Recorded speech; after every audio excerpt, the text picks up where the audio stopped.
Hi everyone, welcome back to Infinite Mamabilities. If this is your first time, this is a Babywise video. You are on a Babywise playlist, and if you are here for Babywise or to learn more about sleep training, go ahead and check out the playlist that this video is on right now, and I have a bunch of stuff there, Babywise related, and just as I promised you guys, okay, I did start it a long time ago and I'm just now getting back on it, but I am summarizing for you every single chapter of the Babywise book, and I know that is especially important right now because I've gotten messages here in the Philippines. People want to order the book, but obviously with this whole quarantine happening and, you know, just not wanting to take that risk, books cannot be sent out at this time. So I am here back for you, giving you every single chapter's summary. Hopefully. I'll do my best. Okay, well, right now I'm going to talk about Babywise Chapter 4. If you haven't seen Chapters 1, 2, and 3 summaries, you can go check that out again on the playlist. But yes, let us get back into this. Chapter 4 is called Facts on Feeding. This is a very, very, very, very, very long chapter, and I'm not going to cover everything because if I did, I'd probably be here for 3 hours. So there are two special parts in this chapter. One of them is breastfeeding positions, and another one is burping positions. I will not cover those in this video. I'll probably make them separate, but I do want you to know they are in this chapter, but I will not be talking about them. What I will be talking about, though, is I will try to briefly cover 3 parts that I consider highlights in this chapter. Let me tell you what they are right now. Number 1 is PDF, or parent-directed feeding, versus cluster feeding or demand feeding. Number 2 is breast milk versus formula. And number 3 is nursing challenges in the first 10 days. So I'm going to break those down. I'm going to get into each of those and hopefully give you a good, great summary of this chapter 4, Facts on Feeding. Okay, number 1, parent-directed feeding versus demand or cluster feeding. So basically, if you don't have any background of what that is, parent-directed feeding is parents making the schedule or helping guide our children to train their metabolisms, the babies to have their metabolisms trained to get hungry at certain times. Whereas cluster feeding, it's just when baby cries and you put them on the breast, or demand feeding, whenever throughout the day, baby cries, whatever it's needed for, just straight to the breast. That is the difference. Okay, so full feedings are very, very, very important. We're talking again about parent-directed feeding versus cluster feeding. Full feedings are very important. Now, even if you are not sleep training and even if you are not using Babywise, full feedings are still really, really important because there's a hind milk that is higher in calories and it's higher in fat content, and that is like the creamy, good root of the crop stuff. That comes at the end of a feeding. There's also something called fore milk, which comes in the beginning of the feeding. So this is kind of thinner. It happens before your letdown happens, and you'll see it in the way your baby sucks. So when your baby starts to suck, that's the fore milk, and then when it comes and you see your baby starting to suck rhythmically, is that a word, rhythmically? That is when your hind milk has come in. So what happens with cluster feeding is when you only put the baby to the breast for 5 minutes at a time when they cry, and then they fall asleep right away after they're comforted on your breast or whatever it is. If they do not get the hind milk, they are not getting the best nutrients they need for their bodies. Again, this is only if you're breastfeeding, obviously. So full feedings ensure that they get the fore milk and the really good stuff, which is the hind milk. Cluster feeding tends to not allow that to happen all the time. So when baby gets full feedings, again, whether you are sleep training or not, when baby gets full feedings, they will naturally start getting hungry after another 2.5 to 3 hours. And this is based on studies. I'm not going to go in depth. You can go check them yourself.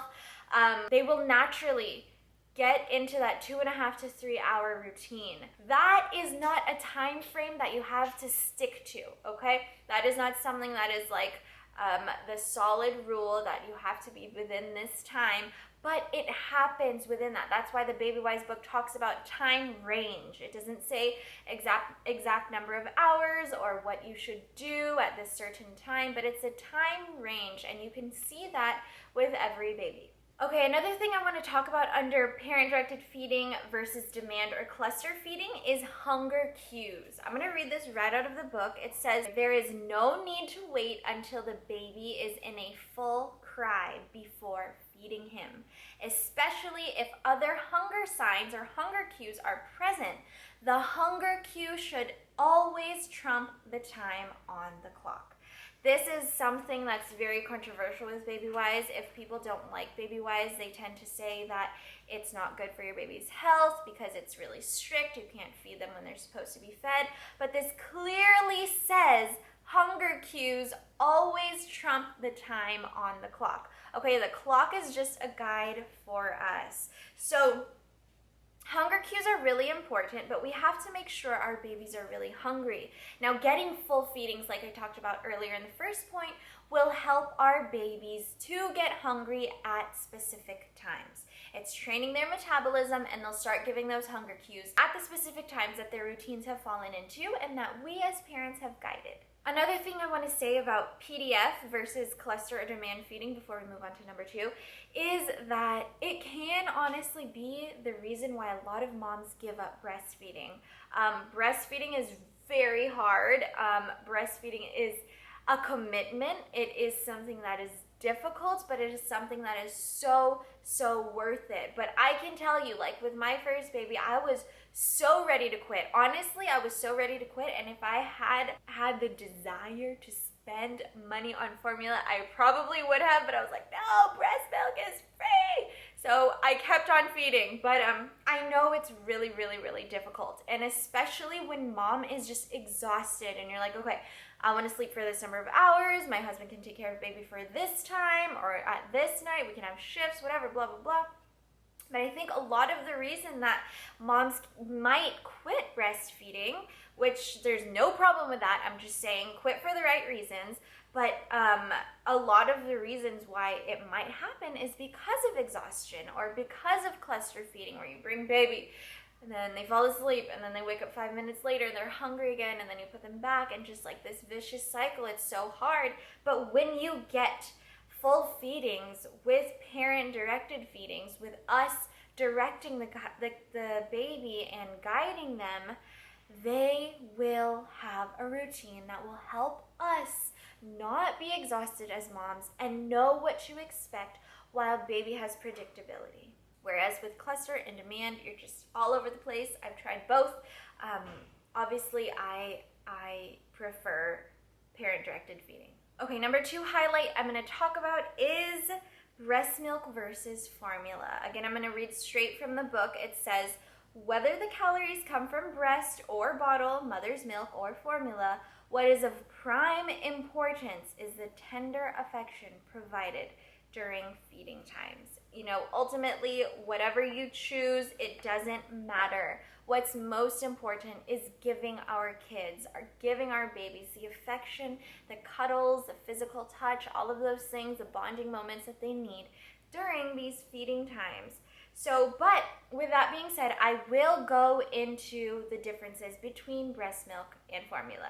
Okay, so first I'm going to talk about breast milk. A few things that breast milk is good for is that it's easily digested. It provides excellent nutrition.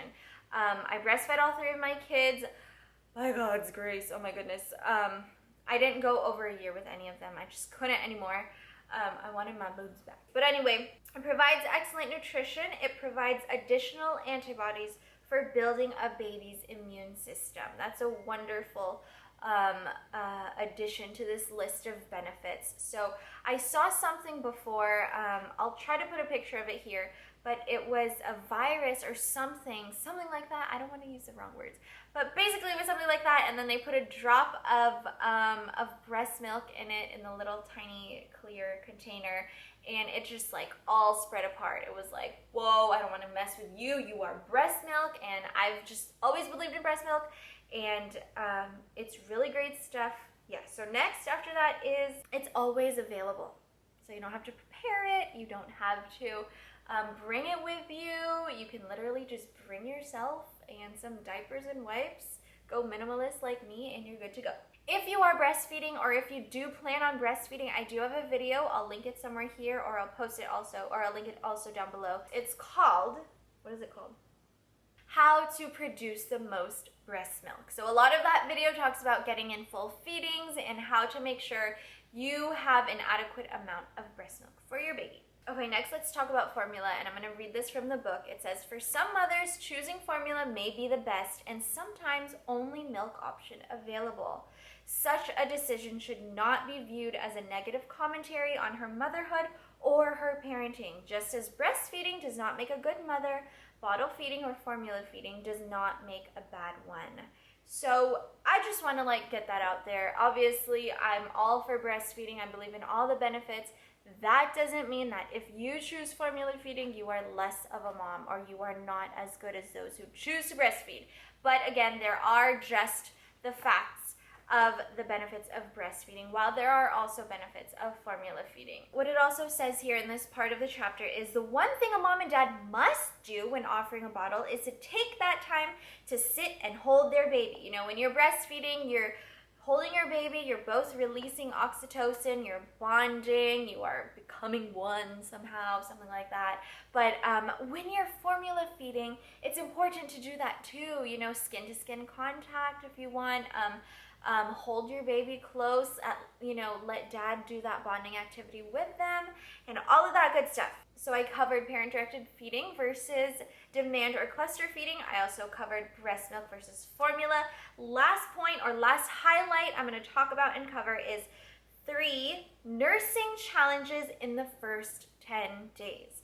If this is your first baby, and even if it's not your first baby, you might probably experience nursing problems in the first 10 days.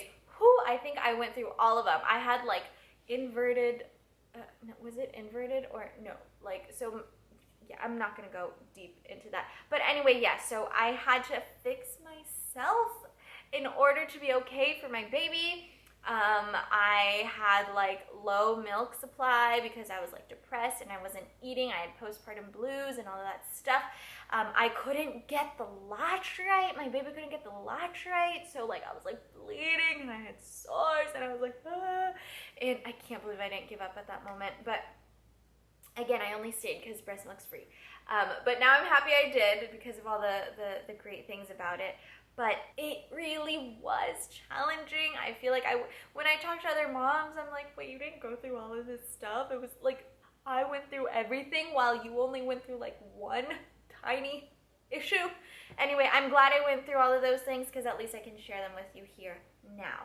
So a few things I want to cover in nursing challenges in the first 10 days. And the first one is the first nursing period. So when you get that baby out, great job, mama, however it came out, kudos to you. You are so strong, so proud of you. If it didn't happen yet, you will be so strong. I know you can do it. But once that baby comes out and you get to have that first nursing experience, just relax. It is so crazy how baby will just know what to do.